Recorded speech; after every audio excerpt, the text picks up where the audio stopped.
You're mapping out sales funnels and whipping up copy for Facebook ads like it's your job. And it probably is your job. But between creating campaigns and measuring analytics, it can sometimes feel impossible to stay on top of all of your client communication. You know the client experience is essential to repeat clients.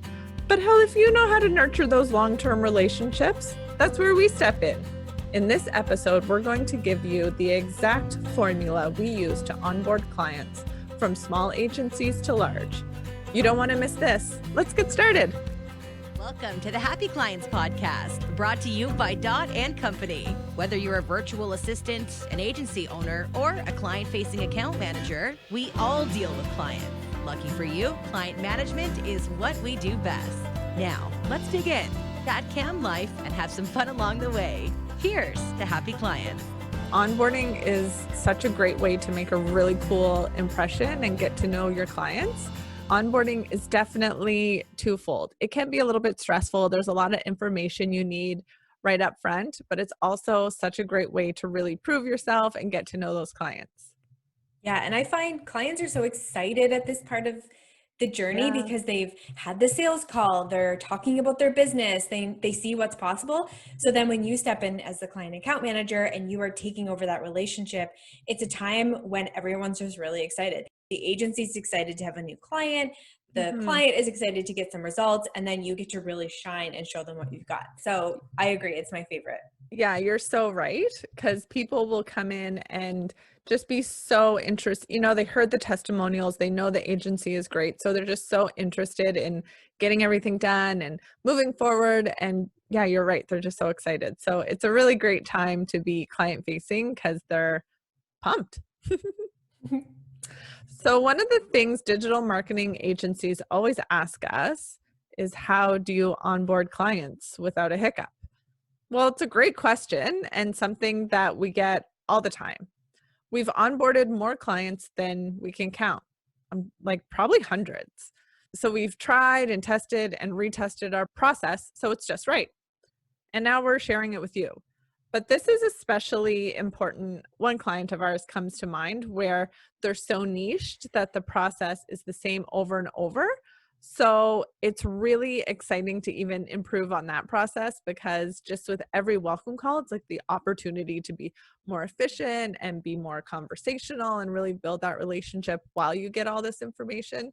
It's really cool when people ask us how to onboard, because every situation kind of starts at one place and then can really evolve to something else. Yeah. And if you haven't already downloaded our onboarding flow, make sure you pause this episode right now, go grab that, and then follow along, because we're going to walk you through this exact onboarding flow that we use. So it's at www.dotandcompany.co/checklist. Grab it, and we're going to walk you through. Let's dig in. Okay. So looking at the onboarding flow, stage 0 is where everything starts. It's that pre-work stage. So you or someone on your team is on the sales call promising the world to these potential clients, and then they're like, okay, let's do it. But when they sign on the dotted line, you start to go into panic mode. How am I going to deliver all these things to the client that I promised? And, what are all the things I need to do now? And what if they don't re-sign in 3 months? And what if they don't like us? And what if they don't get the results? This is where the pre-work stage happens. It's in your workflow. First, you're going to hand over all of the sales details to your client account manager or whoever's going to be communicating with the client. This is everything from what the client's goals are. Do you know something that we should know? Do they have pets and dogs, and do they like wine, or are they moving, or whatever that looks like? That client account manager will go in and set up your internal communication Slack channel, or maybe use Skype or whatever that looks like. And then you can start the workflow. So this initial stage is kind of like giving all the details over to your team so we know what's going to happen. And really not having any detail left out, because even like you said, I think you said they were moving or something, right? Like those special little details that really have nothing to do with digital marketing, but really make the client feel like super appreciated and supported. So all that information in the account manager's hands is so good, just to start that relationship off on a really great foot. After we kind of have all those details, we move on to stage 1. It's the contracts and invoice, which is all about money and administrative tasks and really getting that out of the way. So next up, just show me the money. We know you started your business to change the game for other businesses, but you also have to make money to do that. So if you get awkward asking clients to cough up cash, this stage of the workflow will hold you accountable. So definitely it can be awkward. We all kind of, just get a little squirmy talking about money. I shouldn't say we all, but sometimes it can definitely get weird. And not weird in a negative way, but just kind of like, come on, give me the cash, right?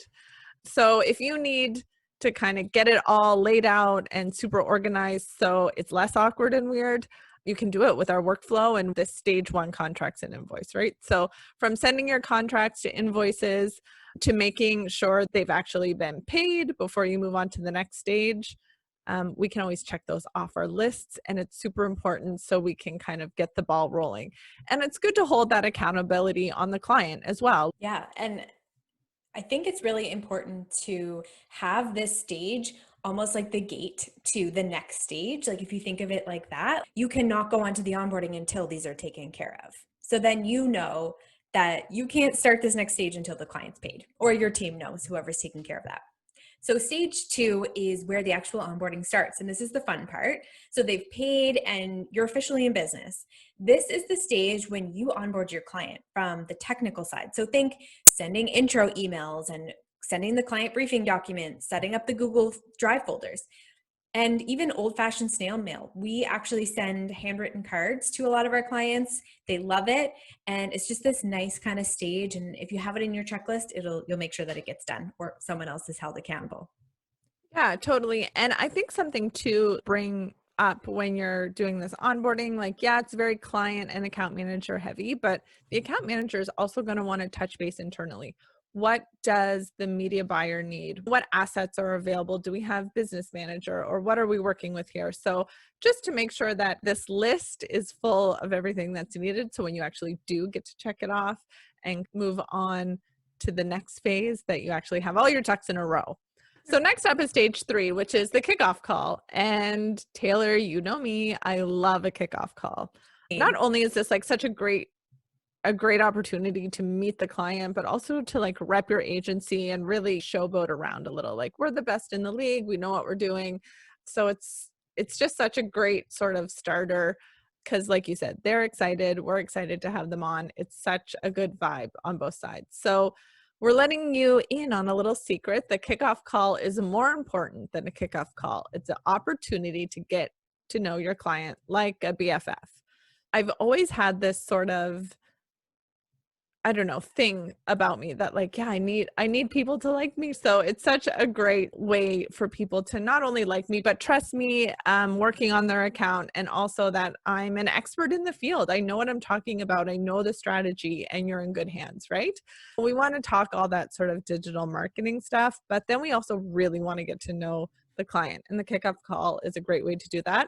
I work with a client now where we're talking all the time, and we both are sharing dirty little secrets like eating pie for breakfast and, walking dogs. It's always good to have those personal touches as well. There's always moms around there, dads that have kids. Do you love wine? Do you like a good trashy TV show? There's all these different sort of angles you can work to really get to know your client. Then you can wrap things up with the next steps of a friendly recap email and get your next virtual coffee date on the books. So just follow up, always pleasant, but also with the details. Like I said, it builds that trust, and we want to position ourselves as client account managers as kind of the friendly face, but also a face that like really knows their stuff. You can count on us. We know the strategy. We know where your account's going to be. We know what happens week 1, 2, 3, 4, and 5. Position it as your BFF and your strategic partner. Yeah. And Katie, I would say that you are exceptionally good at kickoff calls and building those relationships. I know I'm tooting your horn here, but like, I just feel like clients have this trust in you from the beginning. And maybe it's just a personality thing, but is there anything particular that you do or say to build trust? Or is it just kind of having that really good conversation with them? Yeah, that's a great question, Taylor. Like, sometimes we know people that are great conversationalists. They're super personable, but like the welcome call just goes flat because Yeah. there's maybe a craft to it. We don't want to talk too much, but you need to fill in the gaps. We don't want to talk too much personal and not enough product. And you really need to know your client as well. And probably this comes with our expertise, but what we do is we can probably figure that out pretty early on. Are they going to want to tell me about eating pie for breakfast, or are they going to want to just talk shop? You know, so there's a fine line, and really reading the room is super important. I guess that's my secret. Leaning in on what they're telling you and kind of going from there. Yeah. And I find whenever I'm kind of in those kickoff calls when it could be awkward, you don't know yet, asking them questions about them and their business and their life, like always asking them and be like, so like you live in Tampa. That's amazing. What do you do for fun? Like kind of like asking them more. And I find that kind of opens up a conversation. Yeah, totally. And just on this sort of like virtual world too, where you don't really meet people in person, you kind of have to just, open up those get to know you gates right away, because that's how you're going to build that trust when, you don't always get this sort of person to person feeling. And I think you're right, Taylor, like when you ask people about their business, they pop off. They love it. Yeah. That's a definite great way to start any welcome call, because these usually are, well, a lot of the time are small business owners, and they are so passionate about their products or their coaching, and they just want to tell you all about how great it is. So that allows you to get all the information on their business and some background, but also really gives you an opportunity to listen and, record those special details that will come in handy as you move forward. Absolutely. So next stage in the onboarding flow is stage number 4, scope management. For most clients, this is going to change client to client based on what we're doing for them. But this is where you and the team, whether it's the media buying or the creative team, are going to get together and scope out the entire project. So maybe it's creating video ads, scripts, editing, copy, landing pages. Everything that needs to be done goes in this section. It's going to change every time, but this is really important so that you can make sure as the project manager or the client account manager, everything is happening on time. Things aren't getting, falling through the cracks. Clients are getting back to you, media buyers are getting back to you, and everything's kind of happening moving forward before we can go live.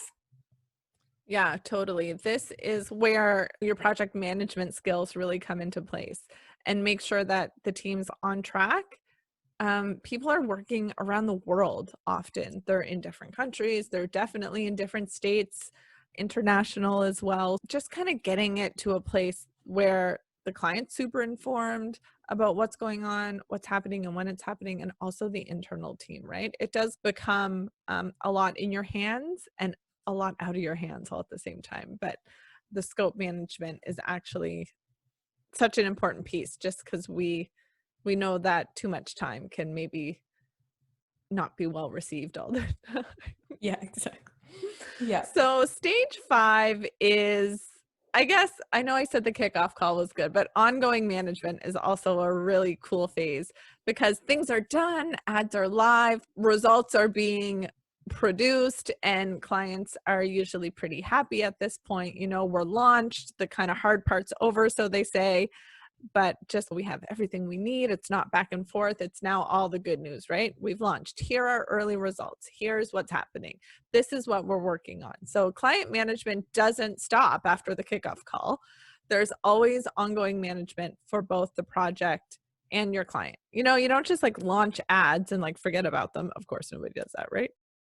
So this is where you generate regular reports and your client video updates and schedule phone dates, so they feel extra taken care of. So I always like to have, definitely in that first month, that first sort of ongoing client management weekly calls, just a little touch base to kind of go over the results. And then they can kind of peter out as you get, the results start coming in and they're feeling a little more comfortable about what's happening, especially if people are kind of new to digital marketing. It's like an education. Yeah, totally. Yeah. Like just even what they're looking for, right? You can't really send them an arbitrary email with like all these acronyms and they don't even know what's going on. Sometimes that'll happen for sure. That's why the video updates are also helpful as well. They're not always actively in something like a business manager or, the back end platforms. So it's good to educate them on what the ongoing KPIs are. Yeah. And then this stage kind of flows into the next stage 6, happy clients.